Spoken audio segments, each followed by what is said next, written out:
Welcome, everyone. We're just getting started, so we're going to give everyone an opportunity to get logged in. We'll give it a couple minutes just to make sure everyone has that opportunity, and then we'll get started.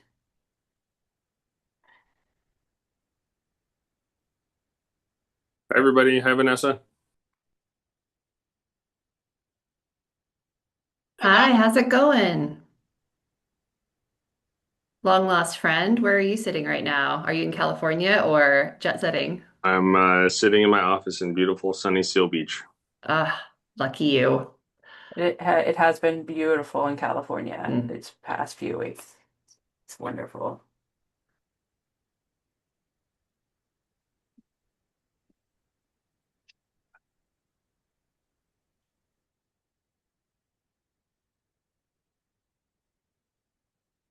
Um,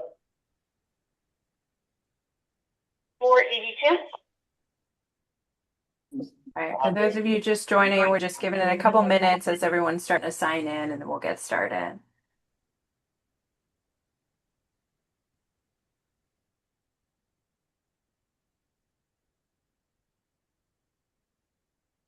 Hello. Hi, Hello. James. Mute yourself.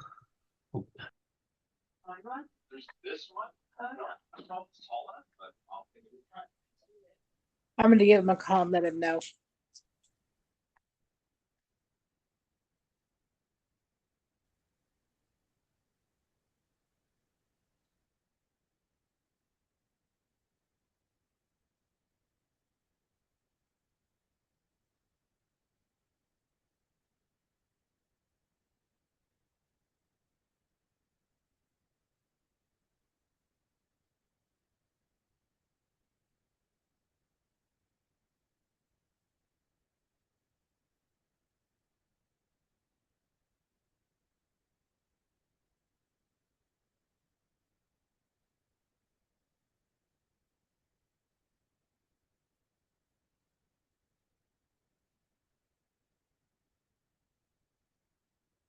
Still just having people joining, so just be a couple more minutes as we make sure everybody gets in.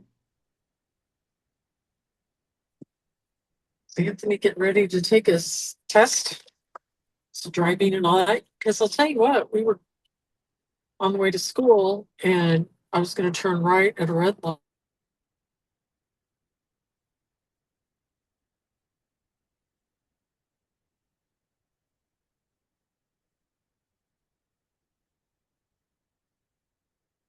Okay, welcome everyone.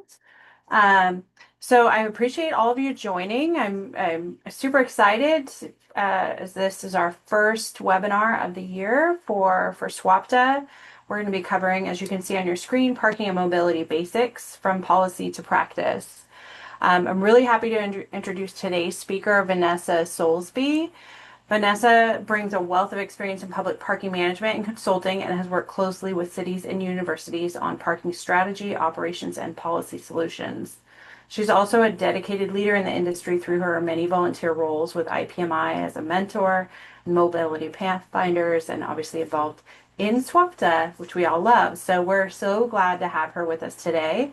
And Vanessa, I'll turn it over to you. Great. Thanks so much, Donna. Hi, everyone. I am absolutely delighted to be with you for the next few minutes. It is wonderful to have the invitation and especially the opportunity to speak with folks that might be newer to the industry or newer through their career and really talk a little bit about all the wonderful things that being a parking, transportation, or mobility professional has to offer. So I encourage you as we start off, like, please, feel free to throw your name in the chat. Let us know who you are, what your role is. I really want this to be an interactive session where you have an opportunity to ask questions along the way or contribute. I know there's many of you on the call today that could be giving this presentation yourself, and your thoughts and comments would only serve to make this more valuable for everyone. So please feel free to jump right in. Donna's going to be monitoring the chat for me since I tend to get carried away when I'm speaking. So Donna, thank you for that. As we get started here, me move forward. So I'm not going to belabor introduction, but for those of you who I have not yet met, I will look forward to doing that. But also just wanted to tell you briefly about my background, not necessarily my credentials or the things that I've done in the industry, but my experience working on both the consulting side. I'm currently a member of the Dixon Resources Unlimited team as a principal. But also as a municipal program manager, most recently the parking, transit, and fleet services manager for a tourist community tucked away in the mountains of Colorado. A tiny program compared to some of the programs you all may manage or support as vendor consultant partners. But we had, this feels very relevant in the midst of March Madness, but in our tiny little community with very few parking spaces, every summer was like a game day. We had millions of visitors flying in from all over the country and trying to cram into our tiny little town on their way to Rocky Mountain National Park. So I had the true pleasure of building that parking program from the ground up and introduced a lot of the policies and practices that we'll chat about today. So that's just a little bit about me. As Donna mentioned, I try and volunteer wherever anyone will take me. IPMI, I was on the PIPTA board for a number of years. I'm a mentor with Mobility Pathfinders, and I try as much as possible to volunteer in my local community, which I, as you'll hear later, encourage all of you to do, especially if you're newer in your career. So our session today has three learning objectives. We really want to talk about first the role of parking and mobility programs and transportation systems in the communities in which we serve. So we'll kind of start high level, talk a little bit about what we do and our role in communities. We'll jump into how some of the work that we perform in our daily tasks, again, as program managers, vendors, folks working on the private side, how the work that we do in parking, transportation, and mobility management really can impact significantly local economies, daily citizen life, and community layout, infrastructure, and outcomes. And then lastly, we will jump into a conversation about the importance of customer service, equity, and collaboration. And again, I want to preface our time together today by saying this presentation, it really should be considered like an appetizer. Any of these topics could be a full presentation in themselves. My goal is just to give you, again, that kind of high level overview, that taster of what our industry has to offer and the true impact that all of you are currently making or can make in the communities and lives that we impact on a daily basis, and hopefully in a positive way. So jumping in number one to the industry role, this slide may be a throwback to a cult classic that some of you may have no idea what it's from, but it's from one of my favorite movies, 1999, Office Space, dating myself a little bit on that front. And who you see before you, if you haven't seen the movie, is the Bobs. And their role is basically to come into a company and interview folks that work there and see, what do you do here? And like, should you need to stay? Which is every consultant's worst nightmare. Like we do not want to be the Bobs, which is another funny reason to include this slide. But thinking back to when I started my career in parking, I started actually in the downtown development, downtown district, business improvement district space. When I would tell people what I did for a living, this is exactly what they would say to me. Like, so what exactly is it that you do? And when I was just starting out, that was a kind of a stumper for me. I tried, 85 different elevator speeches to try and explain what it is that I did. And I think it's taken me to this long in my career to really understand the answer, in my humble opinion, is literally everything. Like what we do touches everything. And while you'll see, parking referenced on the screen, this really can be parking, transportation, mobility. It doesn't matter which sector you work in. It doesn't matter if, again, you're a municipal program manager or you're a vendor or a service provider. what we do really touches everything in the communities that we serve. And again, we have a few examples on the screen. Transportation systems, parking, transportation, and mobility. It can shape how people move in and out of communities using a variety of different modes, not just parking. What we do with parking management can impact transit access and micromobility use. Um, the work that we do has an incredible impact on the economies that we in the communities in which we work, because access to parking for anybody that has worked in a downtown district environment or has worked in a commercial district knows access to that parking space can impact a business or a business district's viability and the commercial activity. What the work that we do also has a significant role to play in public safety. A lot of our frontline professionals are sometimes the first and only contact community members, residents, visitors can have. And that is such an important role as ambassadors that we hold. And our job, while regulatory, sometimes if you're in the front line, really is that ambassador welcoming a person to a place or an experience that they're about to have. And in terms of public safety from a infrastructure and design standpoint, a lot of the things that we do in our daily work affects how spaces are created, developed, and how people move in and around them. And that can have a really important public safety component as well.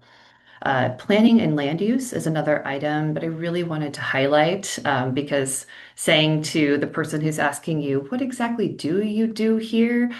Saying everything is probably not it's probably not specific enough. So I wanted to give you a couple of options. But planning and land use is, I have to say, quite the hot topic in our industry over the past couple of years.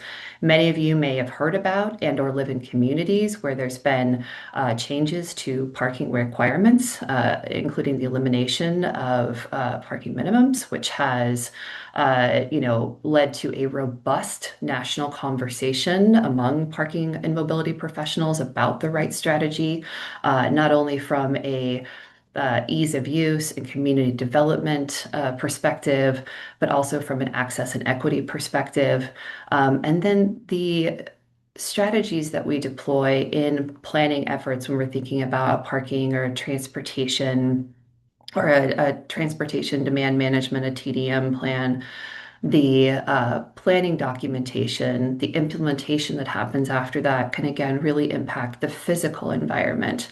And speaking of environment, the environmental impact of what we do in the management of the facilitation of a quick, easy, frictionless parking experience really speaks to our industry's understanding of the significant environmental impact that driving, circling for parking, sitting in congested traffic has on the natural environment as well, not as just the physical environment. And finally, community engagement is really, in my humble opinion, the cornerstone of our opportunity as an industry. You'll see a touch on community engagement and communication through every section of this presentation. When I entered the industry almost a couple of decades ago, there wasn't a lot of discussion about communication or community engagement. It was seen as a nice to have or a box to check. And our industry has jumped in with both feet and has really done some innovative and groundbreaking work to bring communities into these conversations that impact them so significantly from the day to day. So a little bit of Q&A here. I'd love it if someone would be brave and unmute themselves or share a thought on these questions in front of you. So the first one is, what do we think the answer to number one is? What percentage of US households have at least one vehicle? Does anybody have a guess?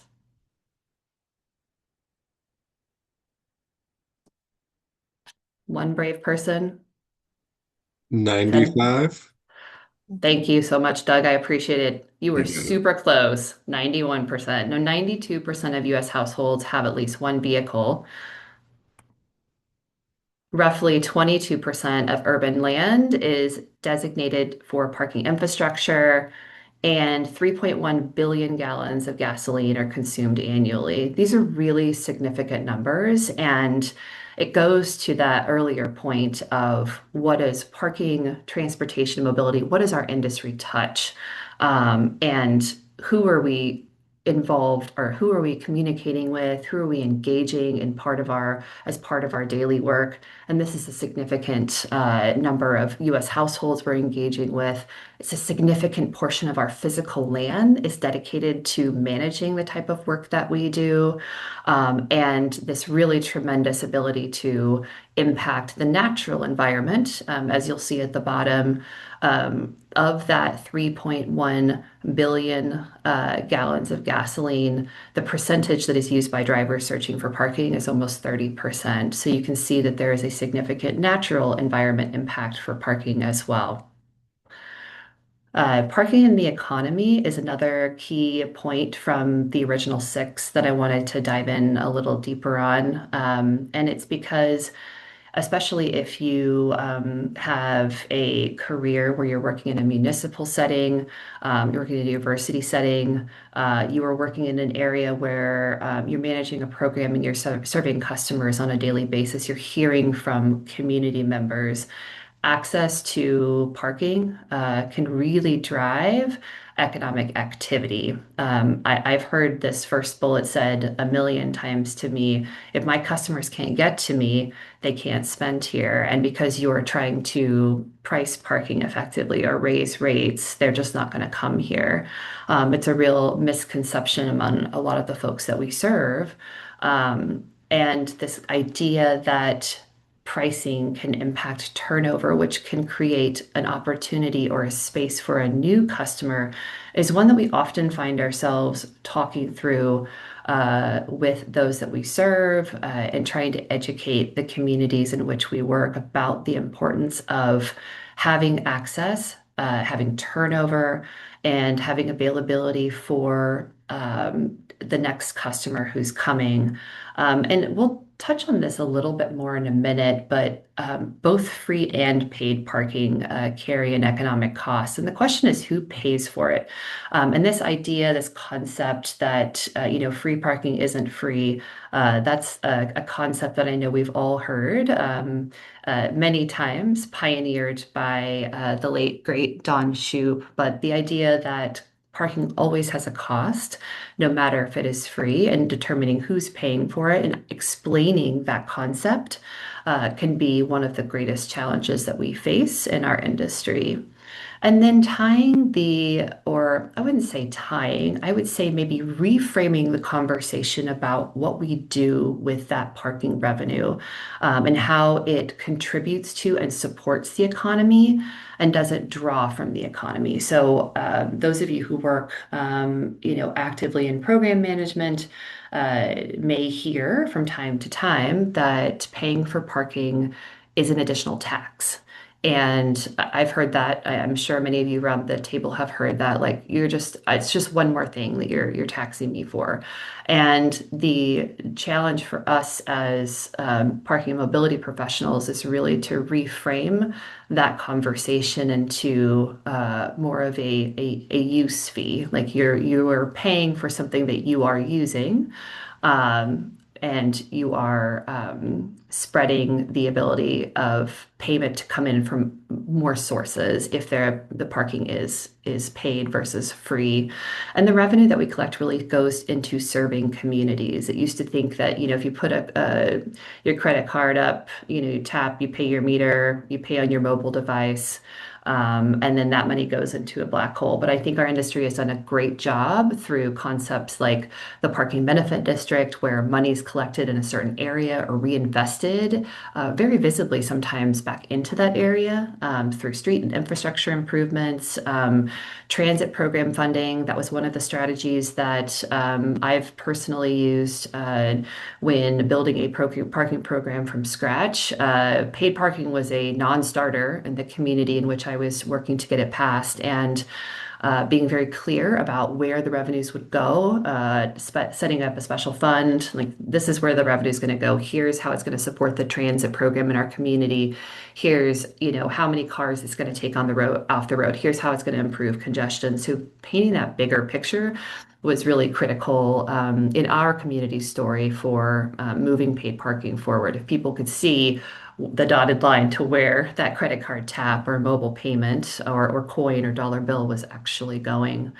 So again, sharing that story about how revenue can serve communities is really important as well. The final item from the list of the six that I wanted to touch on is parking in the community. And most specifically, I want to hone in on bullets number 2 and number 4. There should be no secrets in parking. And this may seem very simple, and it is. There's always exceptions to every statement, but this is a really important one. What we do can often be approved or denied by a city council person, by a university chancellor, by the community, by our direct supervisor. If we're not fully transparent, if we are not sharing the story about why what we're recommending is important, why it serves the community, why it serves whatever goals you may be trying to represent at your university, at your hospital, at your airport.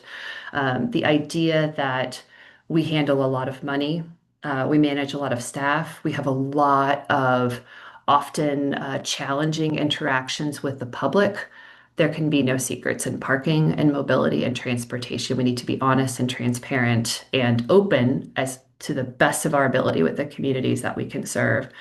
And then the last bullet builds on that idea. Every interaction and action we take, in my perspective and through my experience, that is an opportunity for us to reframe a conversation, engage a stakeholder, maybe change a mind. And that is what, when I was working with our bus drivers and my frontline personnel through some really challenging time, that was our core, at the core at our mission was every new person you speak with, that is an opportunity for you to engage them in a positive way, and change their mind about the experience that they're going to have. So I will definitely, I would underscore that if I can. And the bullet point about that authenticity is more important than ever.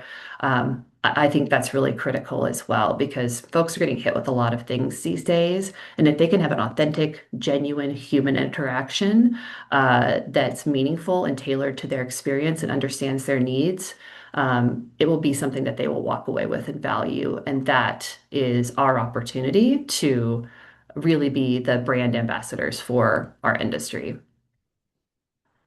The next section I'm going to touch on is related to how, more specifically, how some of the work that we do can impact some of the items we just discussed at a higher level. So how our work as parking, transportation, and mobility professionals really impacts, daily life, economics, and community outcomes. So here's that reference to the parking is never free. And I was chatting with another Dixon team member yesterday about this presentation, and she's newer to the industry. And I asked her, I said, what strikes you the most in this presentation as somebody that is newer in your career, newer to parking, and works in a role that's not necessarily focused on, client service. It's more like administrative and marketing, but it's parking adjacent. It's transportation adjacent. And this was something that she highlighted. She said, this concept that parking is never free is really interesting to me. And I think it is. It's one of the foundational conversations that we have as professionals with the communities that we serve, or the customers that we serve, the clients that we serve, over and over and over. And it's the idea that cost is embedded somewhere. If you drive up to Walmart or Target and one of the big box retailers, Or, when there used to be the proliferation of malls, you drive up and you park and it's free, and that's what people would think. This is free parking. It's, I joked for years that I was going to get a t-shirt made that said, being an American is the pursuit of life, liberty, and free parking, or something like that. But it feels like a right. It's something that we've experienced, and when it changes, it feels like something was taken away. When in reality, if you park at Walmart, you're paying for your parking. You're paying for the infrastructure, the snow removal, the landscaping, the lighting, everything that happens on that facility, you are paying for, in your box of cereal, in something else, and, tongue in cheek in your toilet paper. Someone pays for parking. And when it's free, it's subsidized, and it's subsidized by somebody, including somebody that may not own a car or drive or afford to drive. And so thinking about the charging for parking and the spreading of that equitably across different audiences is really important. And then charging also, whether some of our stakeholders would like to believe it or not, it does create that opportunity that we just discussed a few slides ago. With that revenue can be reinvested into community services that really benefit and support more than just things that feel obvious, like we're going to charge for parking, or we're going to put it into transit, or we're going to put it into a bike share or micro mobility program.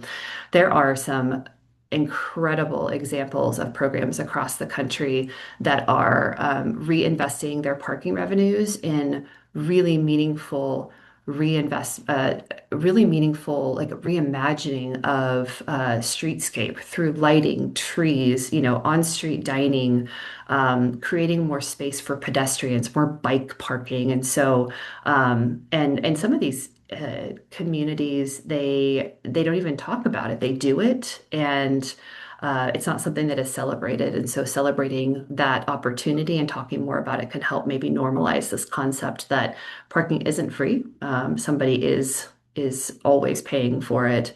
And then free parking does often favor those with vehicles. And it could be that folks who, do not drive, do not have a car, can afford a car, have to depend on alternative modes, catching a ride or riding transit. Having free parking can disproportionately benefit those who do drive and park their cars. So, how do some of the policies that we work with on a daily basis shape the communities that we serve? The three categories that I've highlighted today, again, just trying to keep this high level, kind of a taste of the work of our industry and the important role that we play.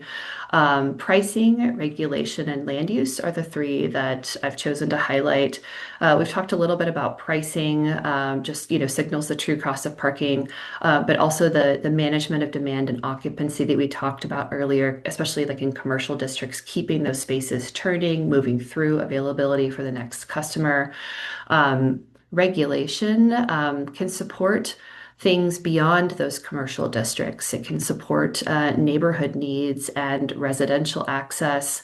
The challenge that we often think about with relation to any community or entity that's moving from kind of an unregulated or unmanaged environment into one that is regulated is, you can identify goals for your policy or your program delivery that can be, world class, but if there's not the monitoring to ensure compliance, all of that work will be for naught. So regulation is always tied to its partner of monitoring compliance or enforcement. And then land use, as we talked about a little bit earlier, the robust national conversation about parking requirements, but also just the physical environment, and that excess supply can encourage driving when it doesn't need to happen, and that identifying areas where parking could be right sized. Maybe instead of building a large parking structure, one large parking structure, you can have a couple of strategically placed structures that can help, create a more enjoyable pedestrian experience and a more aesthetically pleasing environment, while also providing the parking that's needed to support, the economic activity of that area or the residents of that area. And so those three items, just to touch on one more time about how the policy work that we do on a daily basis in our parking, transportation, or mobility profession really does have a direct impact on the communities that we serve through where those revenues go, how those policies are implemented, and if they are enforced effectively, so that they can have a chance at working, and then also through the physical environment, through how land is used. The next slide I wanted to touch on, again, as we move through the presentation, we started very high level. We're taking slow steps down from big concepts like parking in the environment and parking in the economy, and starting to talk more specifically about some of the tools that we potentially use on a day-to-day basis. And so this list in front of you is just a high touch point on some of the demand management tools that we use in our daily work. We have performance-based pricing, time limits and turnover control, permit and reservation programs, wayfinding and guidance systems. These are some of the tools that we use to manage some of the activities that we are hoping to achieve in our community. And paired with the goal that we're hoping to see happen at the end. And honestly, the technology piece could be a whole presentation in itself because there's so much out there, so many tools available related to, a lot of familiarity in the industry with license plate recognition, with LPR, but different payment technologies. There's camera-based monitoring, sensor-based monitoring, and just all of the data that we're collecting from these tools that we are implementing in the hopes that we will help our communities in really positive way understand what their inventory is, how much parking availability they have, understand how well utilized it is, understand who is parking there and who wants to park there, understand the ease with which they are coming in and out of communities. Do they know where they can park, how much it will be, how long they can stay, and the penalties if they do violate a rule or receive a citation.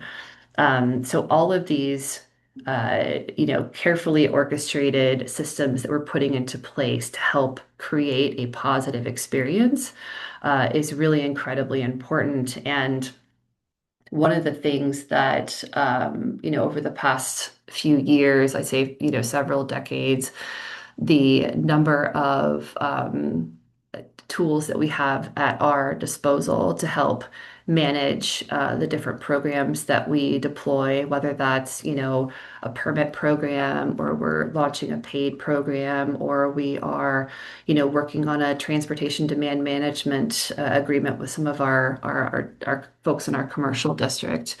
A lot of these tools, they just continue to multiply. There's new technology companies, there's new tools every single day. And so part of our challenge is to not only educate ourselves on what the industry is doing and what's out there, and which technologies do what, where they're working effectively. So part of our role is to educate ourselves and understand what's going on with the industry. And then part of our role is to make sure that we are being judicious in what we recommend to our communities or what we implement along the way. And I think that last piece is really, really critical, because whether you're a small community or a big community, making sure that you're picking the tools that are appropriately sized for your community and tools that will give you information that you can then act on and or that your community is asking for. And that, I think I'd say it's half the battle, but goodness, I think these days it's 90% of the battle is determining what exactly it is that you need, how you can get there, what tools are most effective for you, and how are you going to share what you've learned and what you're doing with the information that's being collected. And finally, the last section I want to touch on is customer service, a little bit about equity and collaboration, just the importance of all of those items. And there are a lot more. Those are just three that I picked today for the sake of, our time together. But diving into those three items and talk a little bit about as we deliver the services that we provide, how we're doing so in a way that's context sensitive and appropriate. It understands that every customer we meet or every stakeholder we serve, or if we're in, private industry or private business, every client we talk to, every program that we're out there working to sell our tool or our service, the importance of those elements of the customer connection, collaboration, and equity. Customer service is, I feel very similar to customer service as I feel about community engagement. I feel like it goes into one good bucket. It's really foundational to what we do. When I first started my career, when folks would ask me again, what is it that you do here?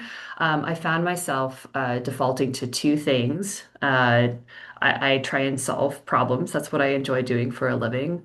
And I also want to make a lasting and positive impression on people that I interact with. And that the second piece, to this day, it really holds true. The topics that we talk about in our industry can be difficult sometimes. I think many of us around this table have had a challenging customer client interaction. And if you haven't and you're new to the industry, it may be coming to you soon.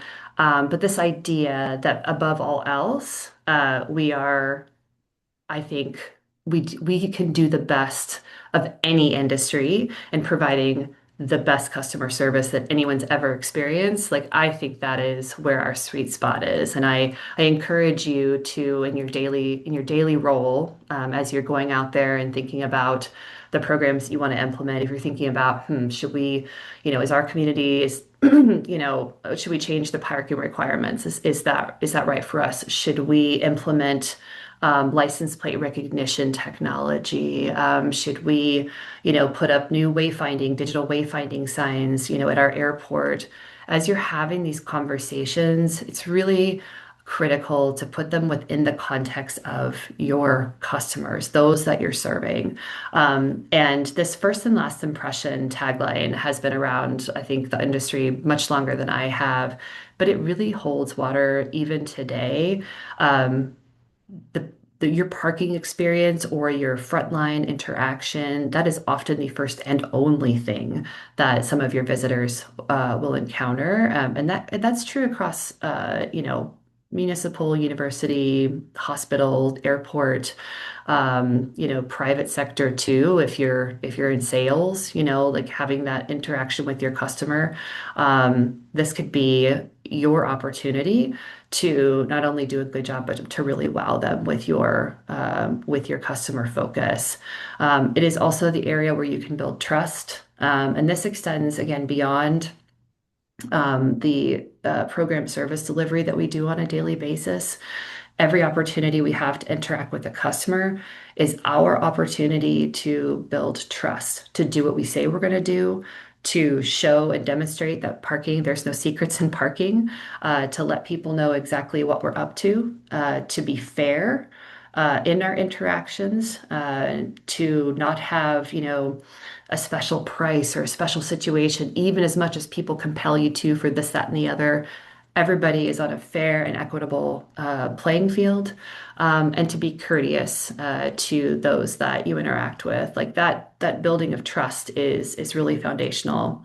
And this, the service mindset, I am a big fan of the service leadership concept. And I think that I have in my career been so fortunate to meet people around this industry that absolutely like that they just like embody that on a daily basis. Like when you meet them, you think, gosh, this person they have my best needs and wants and my best interests at heart. So having that service mindset and truly embracing it is something that your customers will receive from you, even if you're not saying anything. And then every touch point matters. Again, whether that's you're interacting with somebody, you're giving a city council presentation, I'm giving a presentation later this evening to a student senate, whether you are deploying a different type of payment technology or signage. Any touch point that you have is an opportunity to impress and surprise your customers in a positive way. And I can't emphasize that enough. And the pictures on the screen, a little shout out to some Colorado communities, Windsor, out there interacting with folks at a local music event. And then I was job shadowing the lovely team in Colorado Springs, their parking enforcement team. And I got to capture them helping a customer in real life and the difference that this particular officer made in that lady's day. She was confused and didn't know what was going on, and he was kind and stopped and helped her. And it was exactly what you want to see when working out in the field. Talk about things that could be an entire presentation in themselves, equity and parking. This was the other item that when I was talking to my colleague that she raised as probably the most interesting in her mind out of the content from today as someone that's new to the industry. And I've had the good fortune of working in both the parking and the transit industries. I've attended a lot of transit conferences, achieved a transit certification. I feel like, though, I've just barely scratched the surface of the transit world, but equity was something that was so apparent in everything related to transit and transportation. And it's something that through my own personal volunteer opportunities, I've really tried to learn more about and understand what the buzzword equity really means in relation to our industry.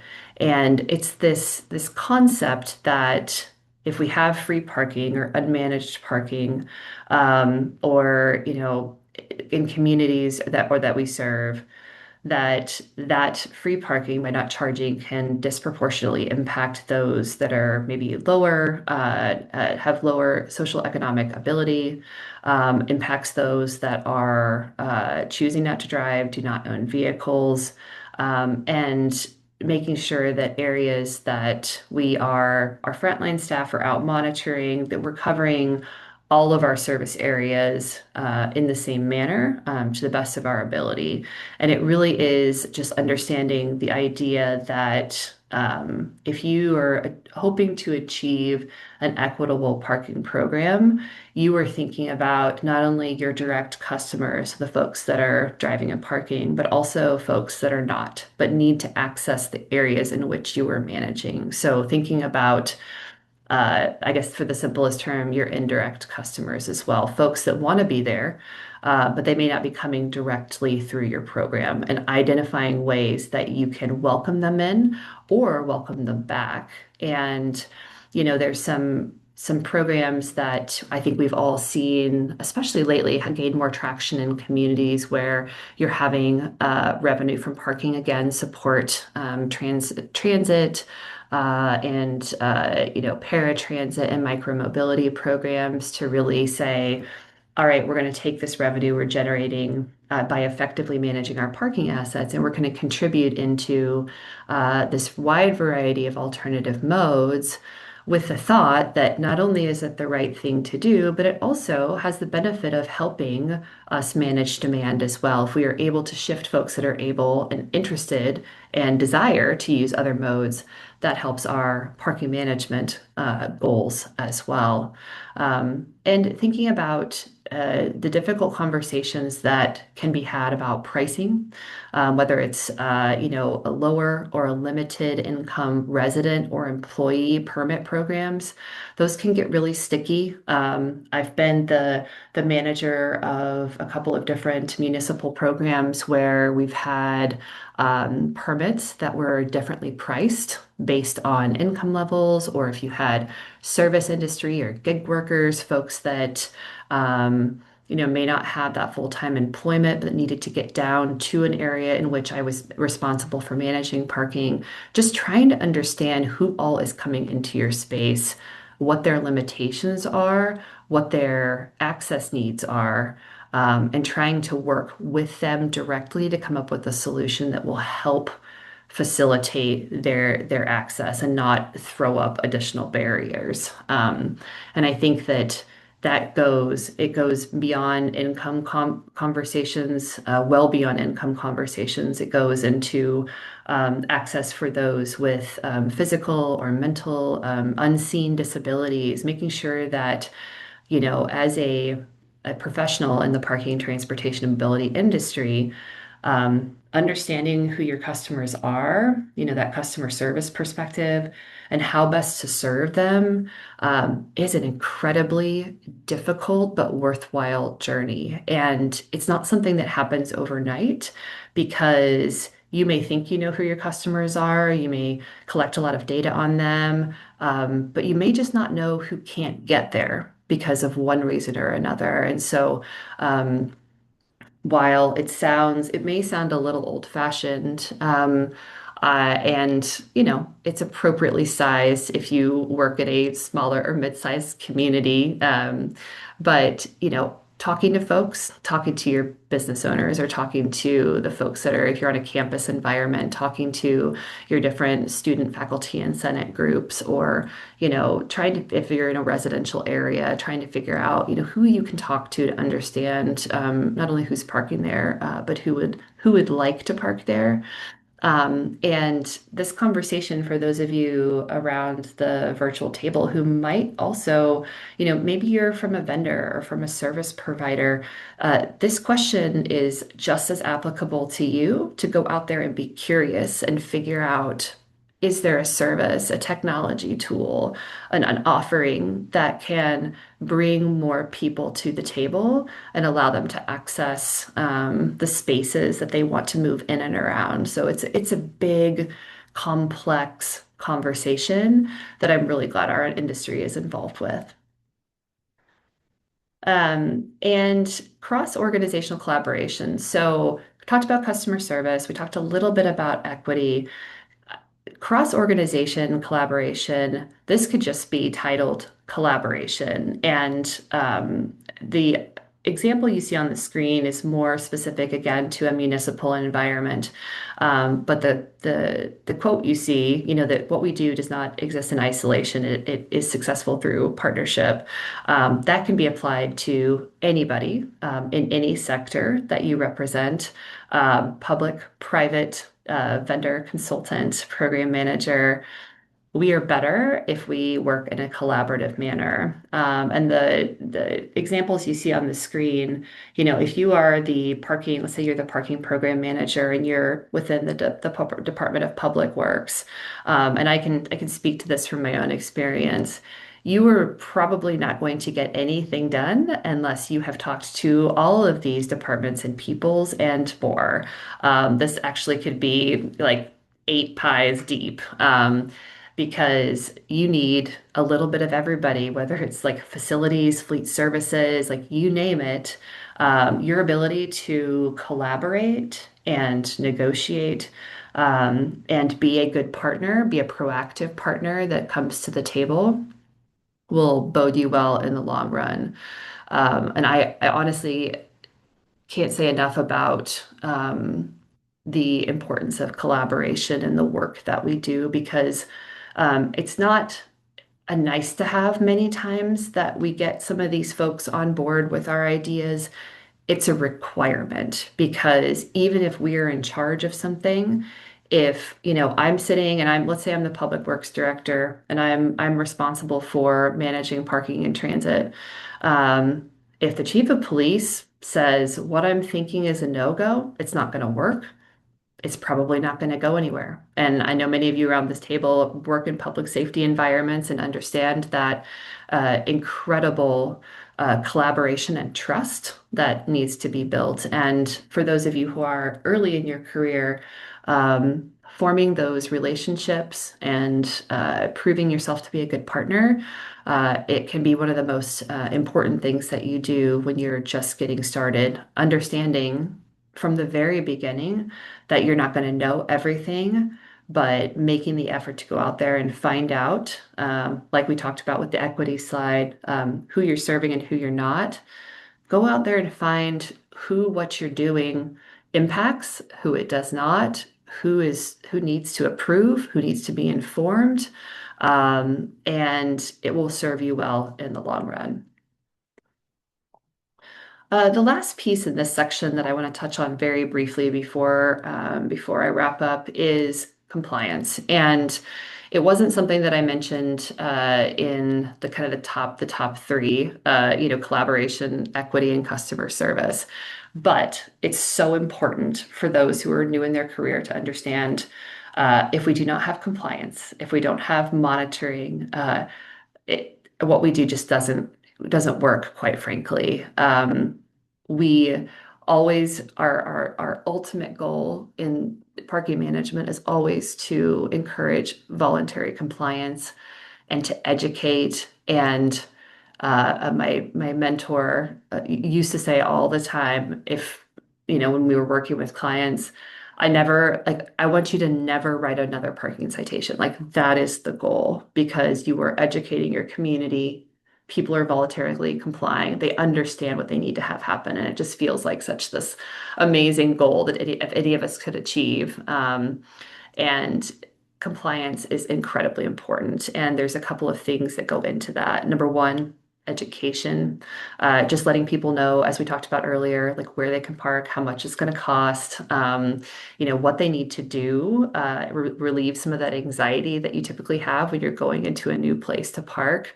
And while you probably can't explain the why behind the regulations, on your sign, it's important in your local communications to do that as much as humanly possible.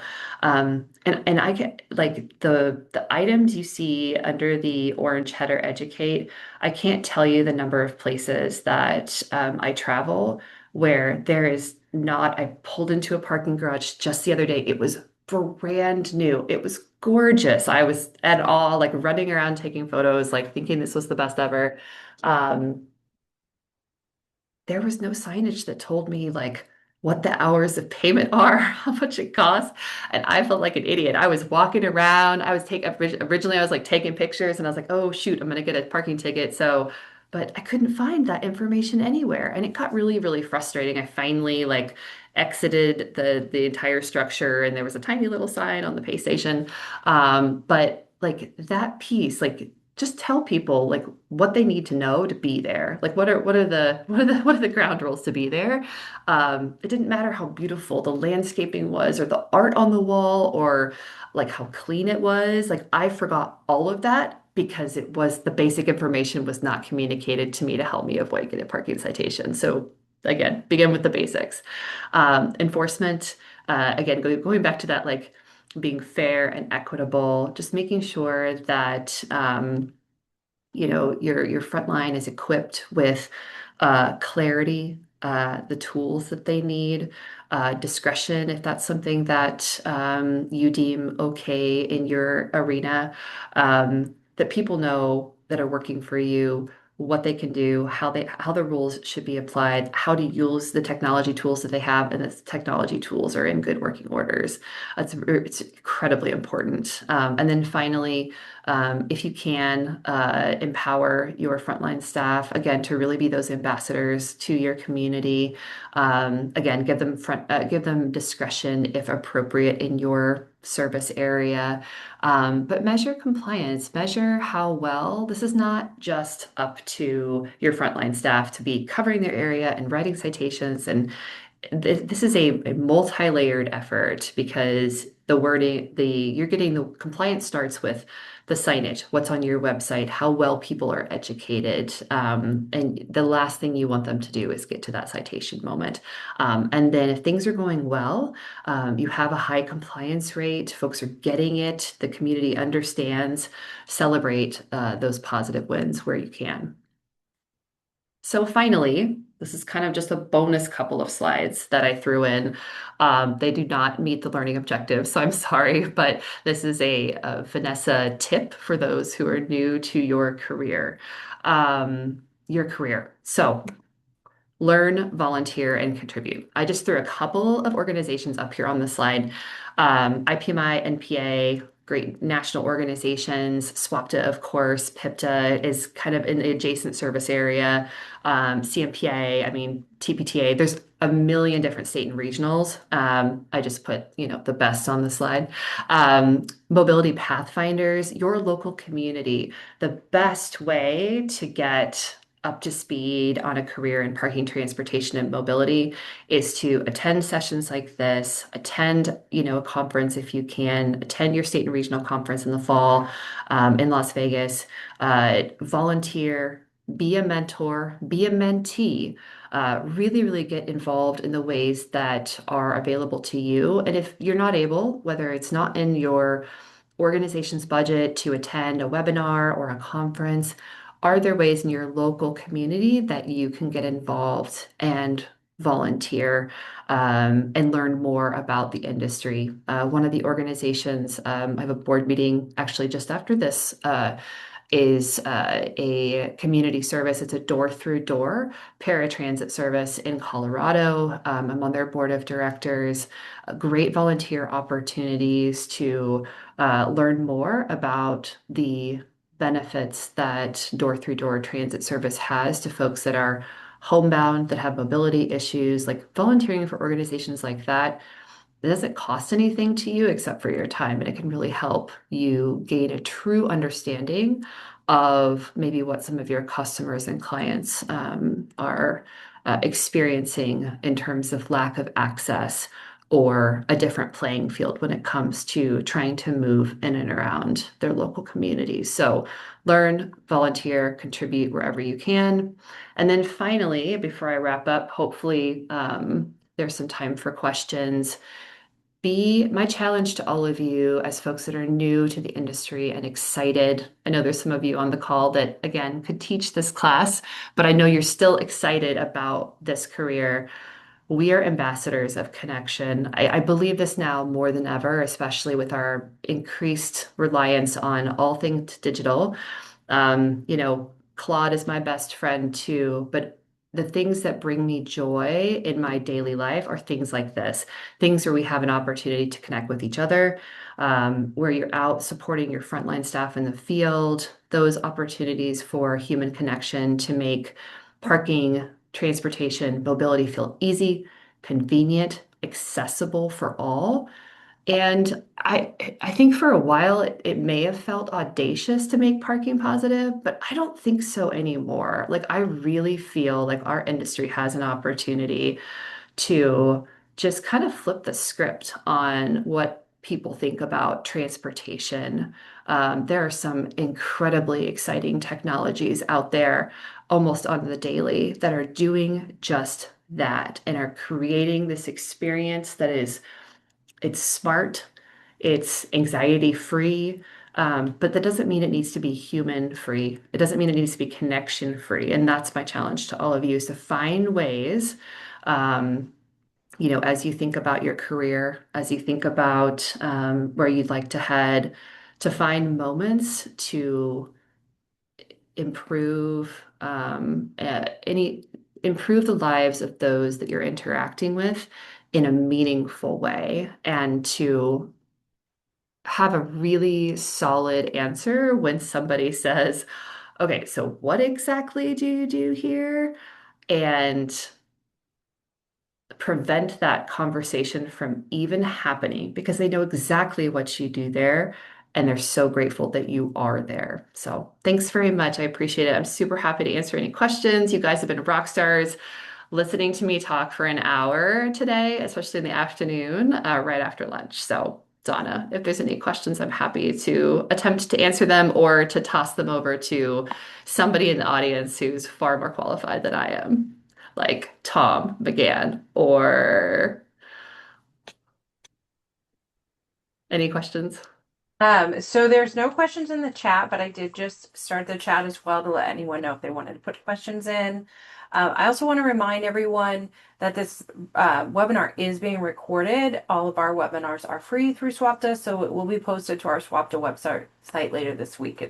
This has been amazing. I've already had a couple requests for the presentation deck, and so I think the recording will cover that. But please, any questions, feel free to unmute, speak up.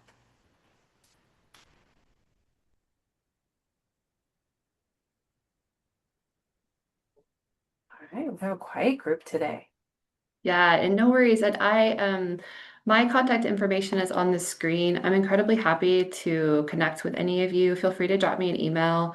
As those of you on the call that know me know, I love meeting new folks. I love helping folks that are early on in their career. I would be happy to connect with you and answer any of your questions offline as well. Great. Thank you, Vanessa. This has been an Yeah. amazing presentation.